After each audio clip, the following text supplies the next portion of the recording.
Baltimore agencies. We have team coverage on the revolving door of city leaders. First, a new face to temporarily lead the city's public safety program. A look at what she's walking into during a critical time for Monzi. Plus, DPW's director is set to step down with no word on who will replace him. This is an agency that really affects the most basic quality of life functions in our city. The risks this poses for your tax dollars in the struggling agency. Baltimore neighbors come together in a class action lawsuit against BGE. We're not falling for it.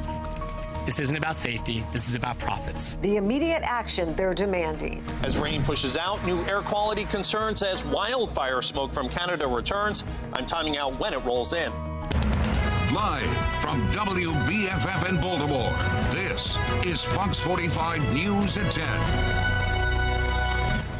Good evening, I'm Maxine Stryker. And I'm Mary Bubala. As we reach the halfway point of the year, several key agencies in Baltimore are in transition period. The leaders of both the Department of Public Works and the Mayor's Office of Neighborhood Safety and Engagement are set to step down on Friday. We have team coverage of as Jeff Abel introduces us to Monzi's interim director, while Rebecca Pryor looks into DPW's continuing search for a leader. We'll have updates on both of those situations in just a few moments.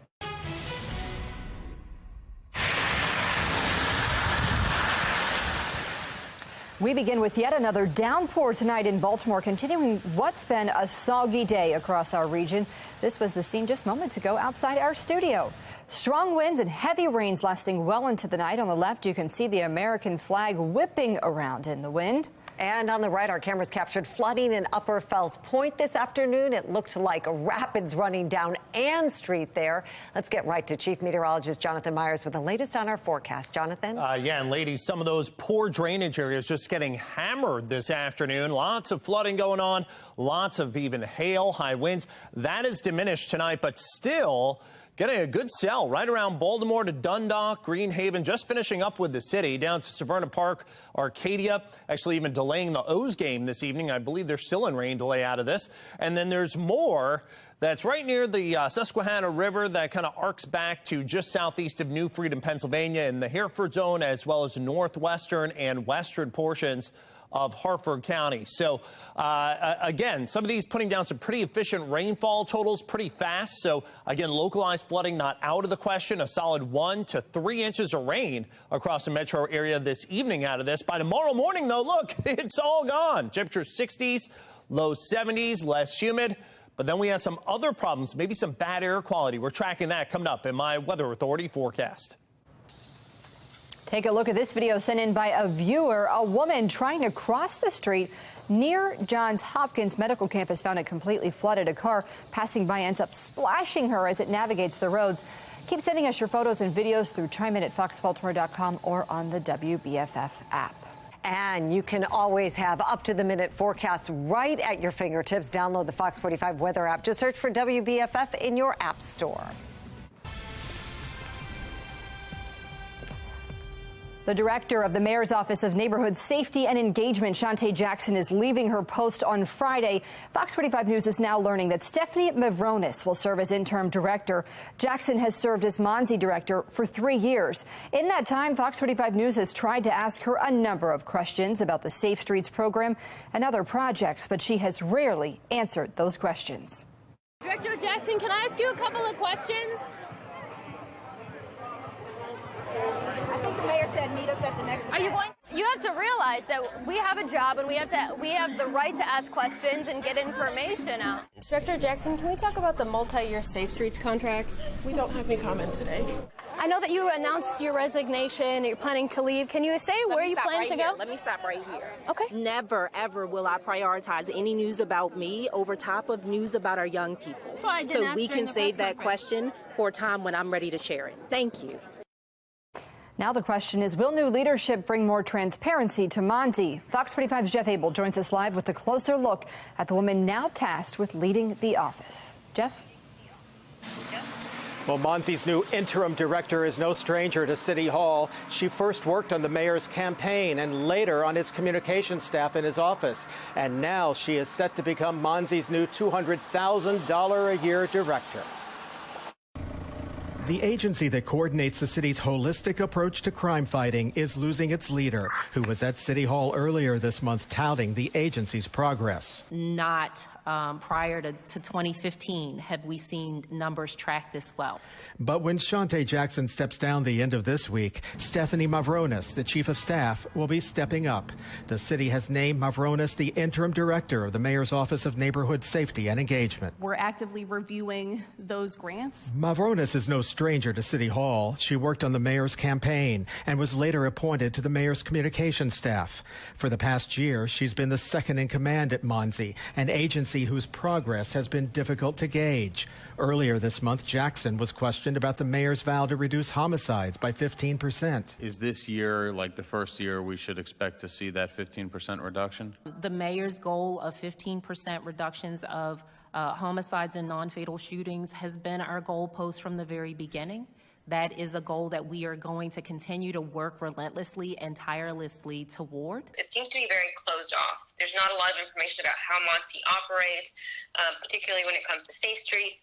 And that's something that residents notice. Mavronis will lead a staff of 45 employees. Almost half of the positions are funded by one-time federal COVID dollars. The agency is set to receive $50 million of those federal funds before the program runs out. How should we measure the return on investment? I would offer that your question is a multifaceted one. The priorities of the agency's new interim director remain unclear. Our questions to City Hall went unanswered today, but our questions to outgoing director Shante Jackson about her future did yield a three-word response. Be well, Baltimore. There isn't a lot of transparency. There's a lot of need, but unfortunately there's not a lot of transparency with how it operates. Jackson has yet to indicate exactly why she is leaving. A permanent director is expected to be named by the end of next month. We're live tonight. Jeff Abel, Fox 45 News. Jeff, thank you. Well, the mayor's office of neighborhood safety and engagement is considered a cornerstone in Mayor Scott's public safety plan. It's involved in a number of projects, including the summer youth engagement strategy. Today, the mayor's office confirmed what Fox 45 first broke last week. It will close one of its youth connection centers to help save money. As no young people have been transported to the centers, the curfew will still be enforced, though. Monzi is also involved in the group violence reduction strategy. The program was piloted in West Baltimore, expanded to Southwest this year, and is slated to go citywide.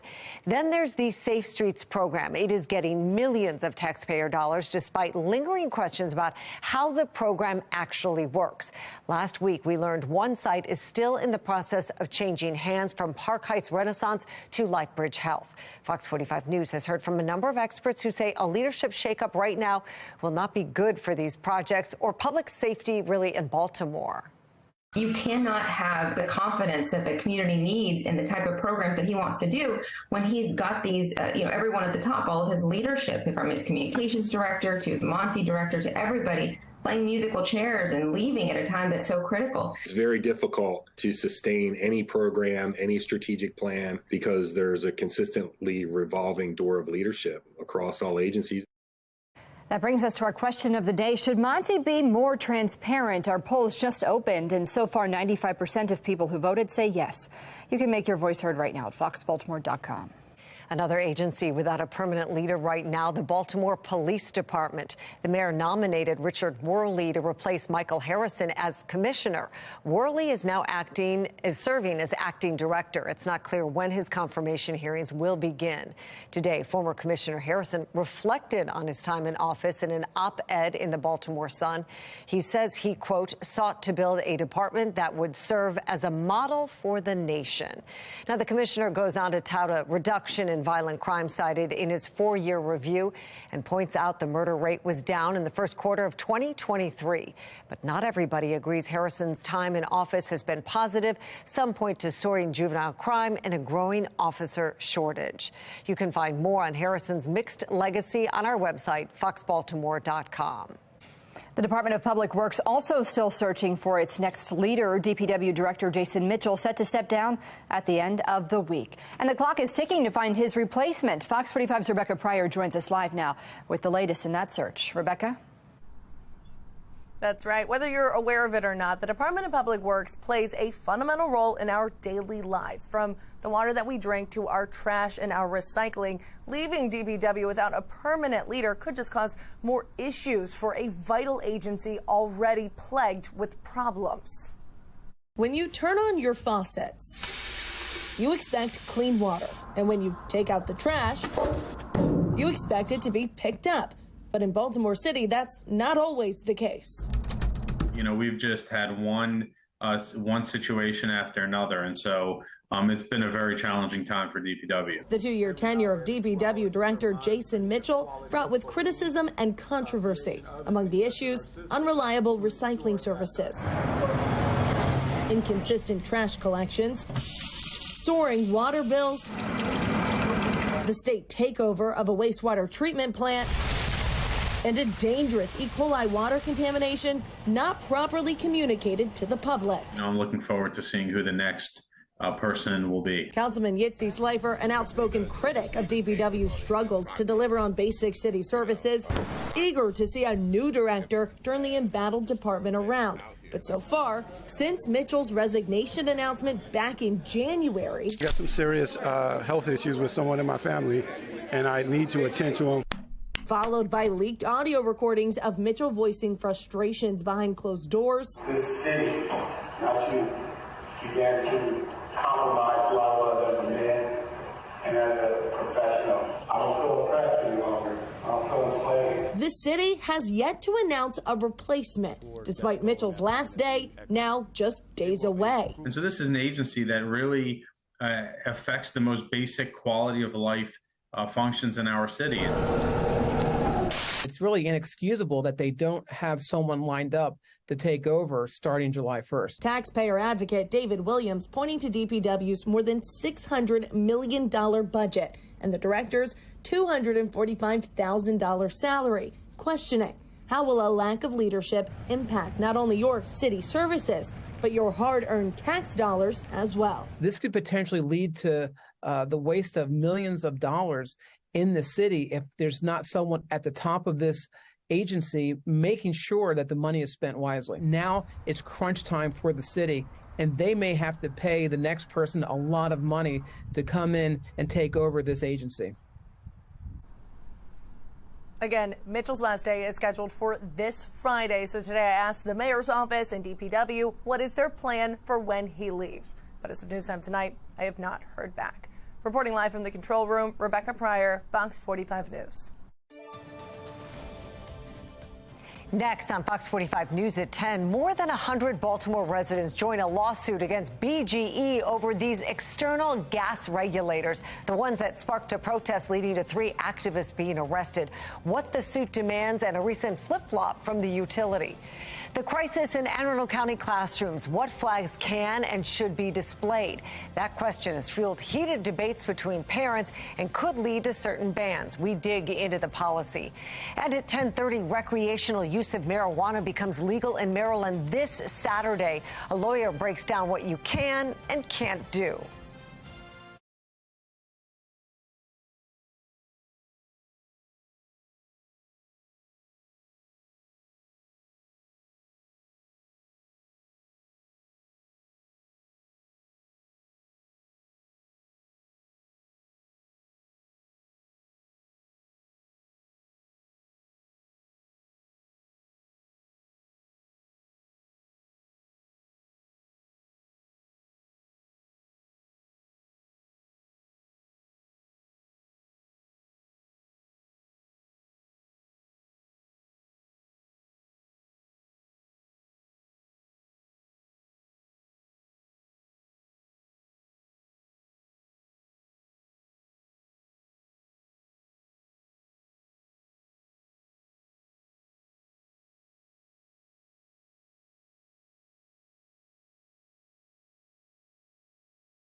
Fox 45 News, winner of 16 2022 Regional Emmy Awards, more than all other Baltimore news stations combined.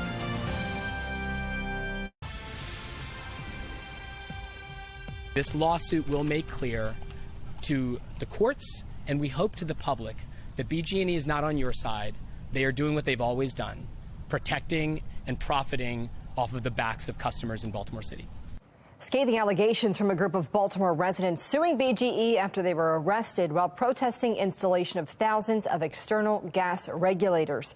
At least 100 people have signed on to a class action lawsuit accusing the company of illegally threatening gas shutoffs if people don't allow new regulators to be installed. And this comes as Fox 45 News investigates BGE's past stance on these regulators and why they now are in support of them after lobbying against them back in 2020. Amy Simpson has the latest.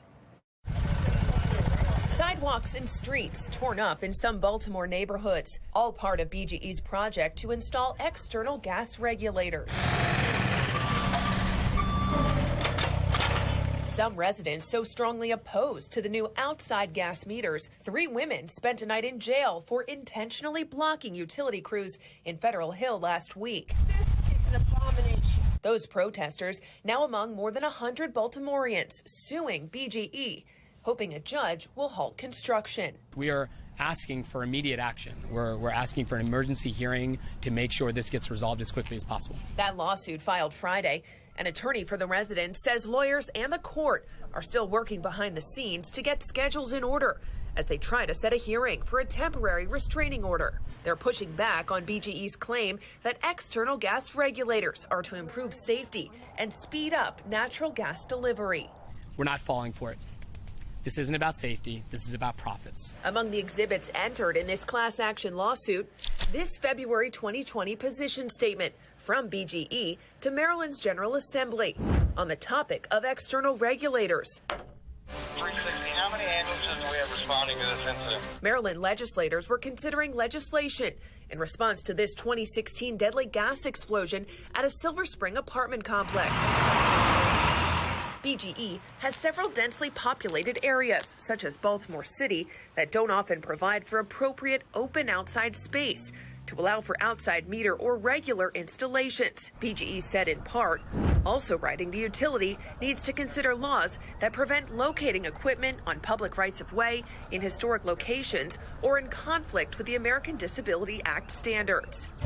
Today, we questioned BGE about why its position on installing external regulators in Baltimore City has changed in the last 3.5 years. BGE said in a statement it supported the bill with amendments, recommending the legislation be modified to allow BGE situational exceptions if it was unable to install a regulator, also saying the bill was ultimately modified to adjust for safety and ADA compliance.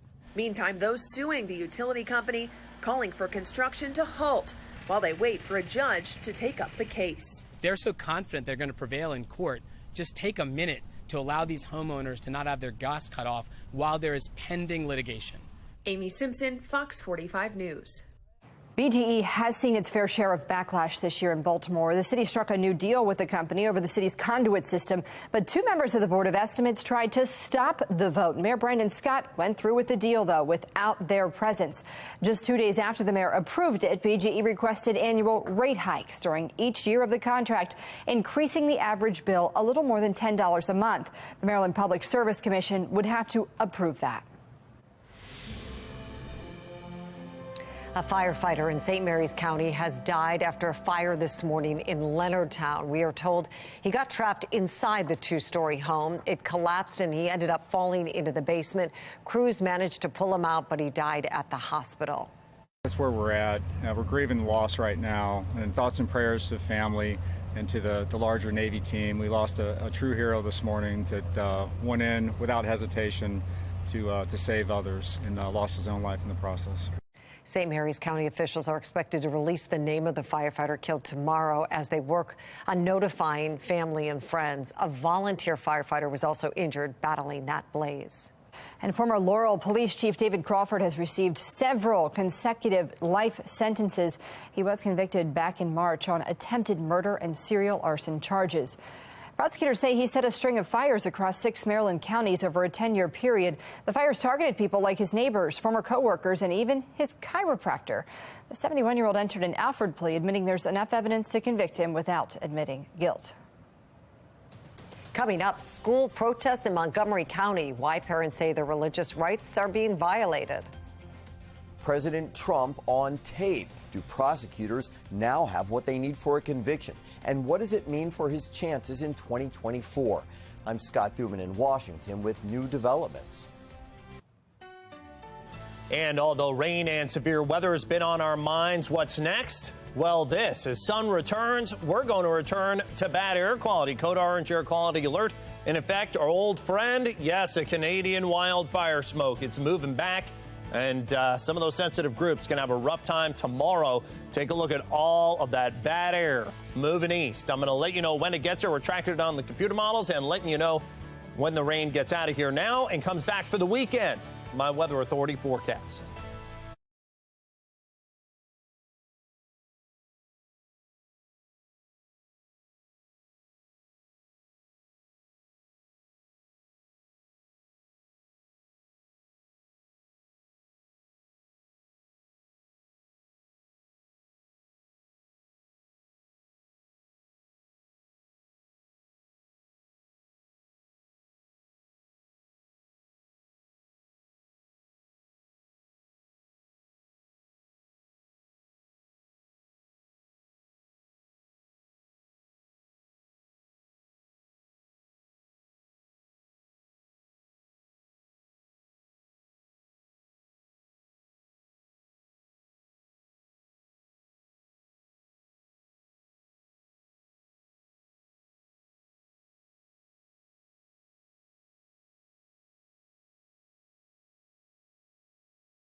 Former President Donald Trump back on the campaign trail today, just after the release of some new audio recordings that could be evidence in the case against him. In that 2021 audio obtained by CNN, Trump acknowledges he's in possession of classified documents and unable to declassify them. Chief political correspondent Scott Thuman has the fallout. They even tried to have me arrested. I'm a candidate. I said, wait a minute, I'm a candidate. A typically defiant Donald Trump, this time trying to diminish recordings in which he seemingly admitted he didn't have the power to keep and show off classified documents after leaving the White House. Yeah. See, as president, I could have declassified it. Now I can't, but this is classified. Now we have a problem. Isn't that interesting? Yeah. It's so cool. I mean, it's so, look, we here I have, and you probably almost didn't believe me, but now you believe me. No, I believe It's incredible, right? The papers, CNN reports, included classified information about a Pentagon plan of attack on an unspecified foreign country. The prosecution is going to argue, look, we've got him with a classified document, and he's bragging about having it, and he's acknowledging that really that he shouldn't have it. and that he can't declassify it. So I think it will be powerful evidence. While admitting it is serious, Trump supporters also allege bias, saying there's blame for President Biden, too.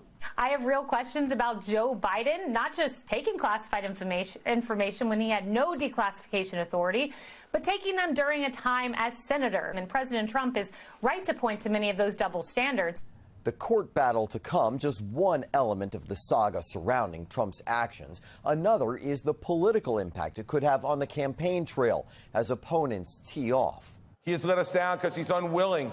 He's unwilling to take responsibility for any of the mistakes that were made. And that is not leadership, everybody. That is a failure of leadership.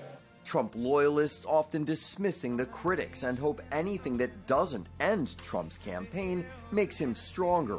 New NBC polling indicating he's actually increased his lead in the battle for the Republican nomination since his indictment. In Washington, I'm Scott Thuman.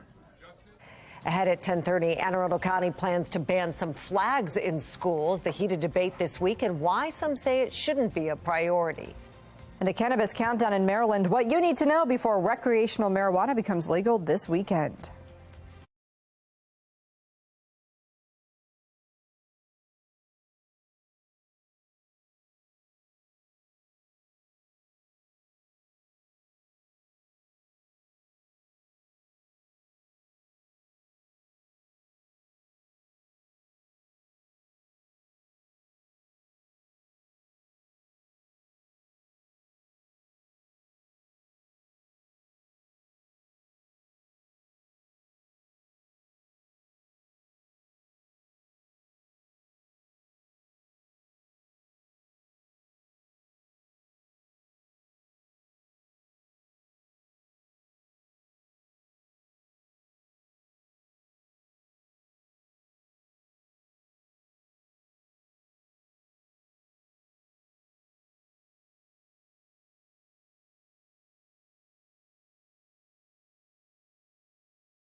We are following three big stories at 10:30. Recreational marijuana almost a reality in Maryland. The do's and don'ts of cannabis use before it becomes legal this weekend. July 4th is just around the corner, and Howard County officials demonstrate the dangers of fireworks around you and your children. And a new policy on the table in Anne Arundel County banning flags in schools if they don't have an educational purpose. It's a debate with strong opinions on both sides of the issue.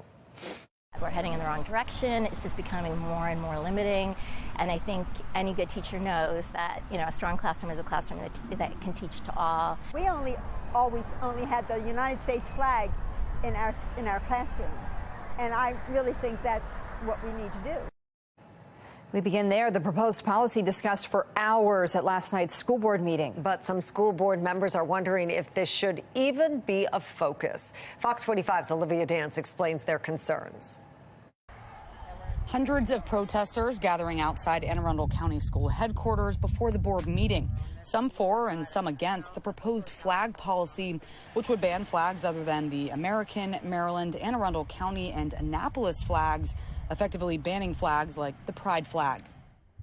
I don't know why we're not talking about student achievement. We're going to probably talk about this for hours and hours tonight, and that's hours and hours lost. I'm not talking about our kids and what they need. School board member Dana Schalheim was right. Most of Monday's board meeting was spent talking about the proposed policy. I don't think just taking flags out of classrooms or just having an American flag in a classroom is going to solve the issues that we have within the school system now, as far as the test scores falling behind or children falling behind. Some parents like Carrie Gillespie are concerned about their students' education, especially progress lost during the pandemic. Our children are still suffering from that.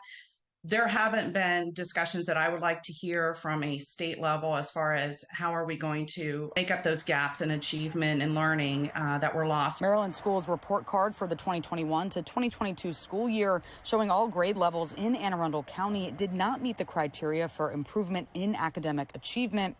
Despite the flag policy being the main focus right now and not on student performance, Gillespie thinks the policy is a start to improving the school system. Let's get the distractions out of classrooms. Let's return the focus to academics and to teaching our children the core subjects. County board member Melissa Ellis agrees more time needs to be spent on academics, but also says that's what the proposed flag policy is about. The classroom really is for learning. And it's not the place to enact social justice. It is the place to develop the mind so that our students can become the citizens that are going to carry us all forward. Olivia Dance, Fox 45 News. Over 1,000 public comments have been heard so far, and there will be another public comment period before the next board meeting. The meeting is scheduled for July 12th, and a final vote could be made at that time. Taking a look now at the Fox Box top left, hundreds of parents in Montgomery County protesting outside the school board meeting. They are against a policy that does not allow them to opt children out of lessons on inclusive material like LGBTQ topics. They say their religious beliefs are being violated. Supporters also rallied. Top right, Fairfax County, Virginia Public Schools approved its new equity policy. FCPS was accused of discriminating against Asian and Asian American students when it comes to admissions to the prestigious Thomas Jefferson High School. Courts have ultimately upheld its admission policies. Bottom left, Meta announces new parental safety features for Instagram and Facebook, including time limits and the ability to see who their kids follow.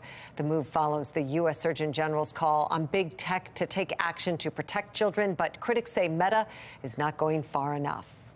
Bottom right, Republican Senator from Florida Rick Scott tweeted a mock travel advisory to his state saying communists and socialists should, quote, think twice about visiting. This follows the Human Rights Campaign and NAACP formally advising against travel there, citing new laws in the state they say are discriminatory against African Americans and LGBTQ people. Florida continues to deal with a wave of migrants, but so-called maritime migrants aren't getting the same attention as people who cross at the Mexican border. Our Sinclair sister station in West Palm Beach spoke with a Florida congressman who says our ocean borders must also be more secure. In Washington, people are always talking about the U.S.-Mexico border, but in a lot of ways, what we see here in Florida is the forgotten invasion. Florida Congressman Matt Gaetz took to the skies with the U.S. Coast Guard Tuesday morning to get a better understanding of the migrant crisis in Florida's coastal waters. We are weak in the Florida Straits. We are weak with the Bimini passageways just by virtue of our geography. Over the winter, when the seas are relatively calm, the Florida Keys were inundated with undocumented migrants. Governor Ron DeSantis sent the National Guard to assist the Border Patrol and local law enforcement, while the Coast Guard patrolled offshore. The Coast Guard is a small branch. We're a small but mighty force, and that is why we have a Homeland Security Task Force where we work with our partner agencies. In fiscal year 2022, U.S. Customs and Border Protection encountered more than 35,000 migrants trying to enter Florida illegally. In 2023, that number is already over 135,000, up nearly 300%. The answer to illegal immigration isn't just to open the floodgates to seemingly limitless legal immigration, The answer is to have strong borders. The Coast Guard has been upholding its mission, and it has been interdicting migrants and keeping these migrants safe at sea. U.S. Customs and Border Protection did not do an interview for the story, but in a statement, they are enforcing immigration laws and turning violators over to immigration authorities. And while the Coast Guard reports they have seen a sharp decrease in migrant vessels as the storm season arrives, Congressman Gates says more needs to be done. The problem is that we don't yet have Department of Defense assets to be able to really integrate not only the intelligence that we gather, but the deterrence. Congressman Gates, who represents the Florida Panhandle, is committed to ensuring resources dedicated to stopping the flow of undocumented migrants into the U.S. are protecting Florida's coast as well as the borders on Texas and Arizona. Reporting in Opelika, Florida, I'm Victoria DeCardenas. This comes as Florida governor and presidential candidate Ron DeSantis is laying out his own immigration plan at the southern border. He pledges to build a border wall and combat cartels. We've had instances in Florida where people have been killed by people that have come across the border illegally under Biden's watch. It's unacceptable and it needs to stop. When you have this many people, mass migration at this scale represents a huge burden on communities. It represents a burden on taxpayers. DeSantis says he wants the border situation to immediately become a national emergency. Well, starting this Saturday, anyone 21 and older in Maryland will be able to legally buy marijuana for recreational use. Local dispensaries are preparing for a rise in customers and say they are ready for the influx.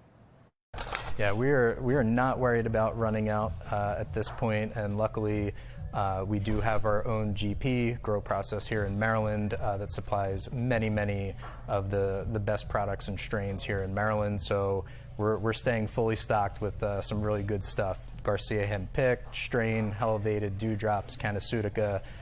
We'll be ready. Well, ahead of its legalization, Fox 45 News spoke to an attorney about where and when people can use marijuana and when they should stay away.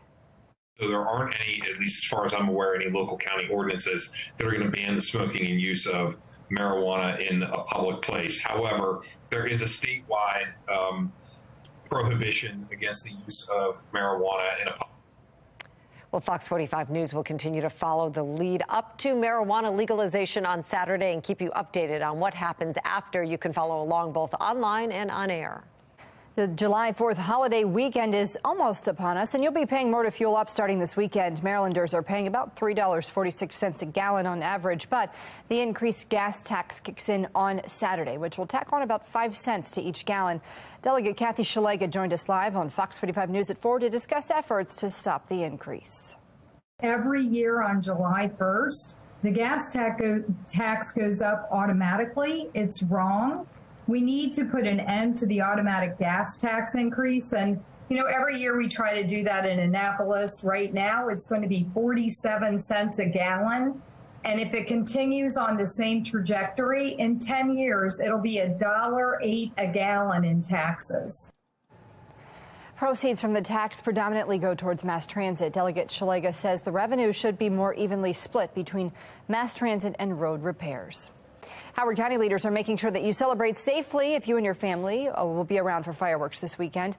Emergency rooms typically see a spike in burn victims around this time of year, especially among children. State fire marshals used a mannequin to show how fast fire can burn through your clothing and an egg to demonstrate the impact of fireworks on your eyes.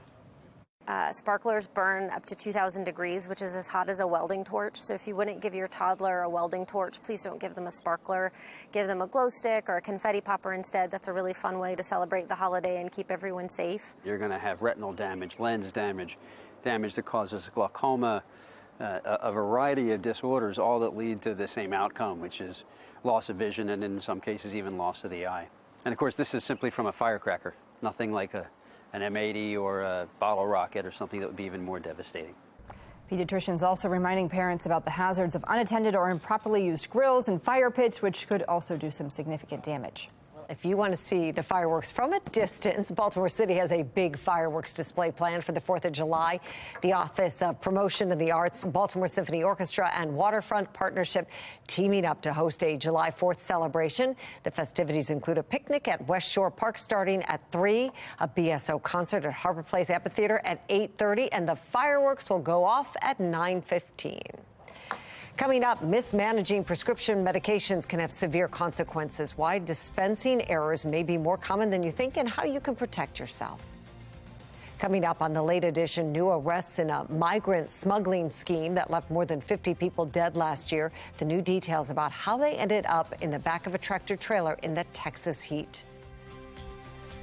And rain and thunderstorms beginning to move out. But guess what? Bad air quality going to begin to move in for tomorrow. Better looking temperatures, worse air. I'm going to be tracking where we have code orange air quality alerts in my Weather Authority forecast.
Well, downpours tonight across our area. Check out these time lapses in Towson and the Inner Harbor, two sides of the same cell that brought sheets of rain and thunderstorms at about 4 o'clock. More storms rolled through our area later this evening. But as the storms move out, another threat is moving in. That is right, more smoke from the Canadian wildfire.